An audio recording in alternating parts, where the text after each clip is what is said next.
Hello viewers, welcome to my YouTube channel Dynamic Maths with Tanu.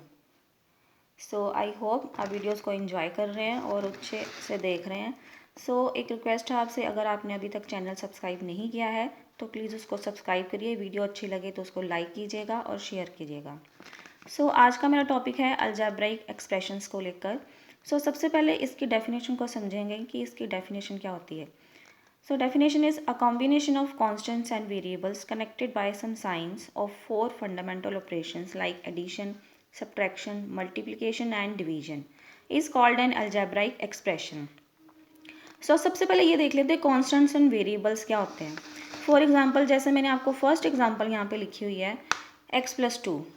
Next is 2y square minus 3y and another one is 3x plus 4y. इसमें ये समझने की बात है कि constants and variables दोनों अलग अलग चीज़ें हैं, लेकिन ये क्या है. एक्स प्लस 2 क्या है, ये एक अलजेब्रिक एक्सप्रेशन है और इसकी जो कॉन्स्टेंट्स और वेरिएबल्स हैं ये क्या है. एक्स जो है यहाँ पे एक वेरिएबल है, 2 जो है कांस्टेंट है और 2 के साथ कोई भी वेरिएबल अटैच नहीं है तो 2 कांस्टेंट है. 2y square is another variable and 2 is it's coefficient not constant. 3y is another expression, but y is here is a variable and 3 is y is coefficient. Next is 3x plus 4y. This is an algebraic expression with 3x and 4y two terms. 3 is its coefficient and x is its variable and 4 is also its coefficient of y and y is a variable. इसी तरह से हम next example को भी अच्छे से समझ सकते हैं, जैसे 2yz minus 5xz plus 3xy. 2yz इसमें दो वेरिएबल्स हैं, जैसे y is multiply with z, ये बन गया yz और 2 इसका एक कोफिशिएंट है. सिमिलरली इसी तरह से जो -5 है, -5x और z दोनों का कोफिशिएंट है. नेक्स्ट 3xy, xy दोनों का कोफिशिएंट क्या है 3. ऑलराइट, ये जो है छोटे छोटे से अलजेब्रिक एक्सप्रेशंस हैं जिसमें आपको वेरिएबल और कांस्टेंट दोनों मिलेंगे.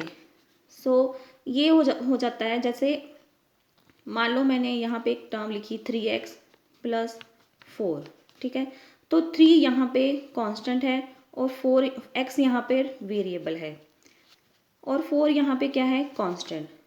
ये वेरिएबल है, ये है कांस्टेंट और ये जो 3 है वो x का कोफिशिएंट है. इसको हम इसी तरह से लिखते हैं कोएफिशिएंट. v इसका वेरिएबल है, x इसका वेरिएबल है और 4 कांस्टेंट है.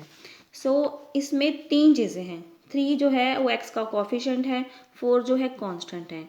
अगर हम किसी और एग्जांपल की बात करें, जैसे 5y square minus 4y plus 7. आप ध्यान से देखो यहाँ पे 5y स्क्वायर, 5 क्या है, y स्क्वायर का कोफिशिएंट है. ऑलराइट, 4y क्या है, 4y का कोफिशिएंट है, y वेरिएबल है, यहाँ पे y स्क्वायर वेरिएबल है, बट 7 के साथ कोई भी वेरिएबल अटैच नहीं है तो 7 is a constant term. This is a constant term. Alright friends, ये जो डेफिनेशन है इसको एक बार फिर से ध्यान से देख लेते हैं. A combination of constants and variables. Similarly constants and variables मैंने आपको समझा दिए हैं. These are the connected by some signs of 4 fundamental operations like addition, subtraction, multiplication and division. आप ध्यान से देखो, ये सारे जो ऑपरेशंस हैं ये सारे इंटरकनेक्टेड हैं 4 फंडामेंटल बेसिक ऑपरेशन के साथ. जैसे इसके बीच में प्लस है, ये माइनस है और ये जो दो वेरिएबल्स इकट्ठे होते हैं ये कनेक्टेड होते हैं मल्टीप्लिकेशन से. 5xz यानी कि 5xz is x is multiplying with z, then it is giving xz. Here it is yz, y is multiplying with z, it is giving yz. It is xy and here x is multiplying with y, then it is giving xy. All right friends, ये तो हो गई इसकी definition. Next videos में इसकी terms और इसकी जो प्रॉब्लम्स हैं इसके रिगार्डिंग जो भी एक्सप्रेशंस हैं मैं लेकर फिर से आऊँगी. मिलते हैं नेक्स्ट वीडियो में. अगर वीडियो को अच्छी लगे और लाइक और शेयर कीजिएगा और चैनल को सब्सक्राइब कीजिएगा. मिलते हैं नेक्स्ट वीडियो में. Till then bye, take care.